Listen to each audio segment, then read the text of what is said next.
Sri Lanka, the pearl of the Indian Ocean, is home to nearly 200 species of orchids, with many found nowhere else in the world. From the misty mountains of Nuwara Eliya to the lush rainforests of Sinharaja, these flowers bloom in colors and shapes that capture the beauty of the island.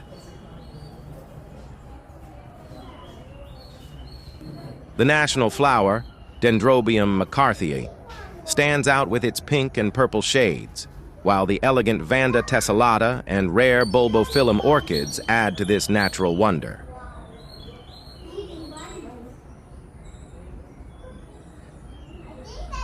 But these orchids are fragile treasures.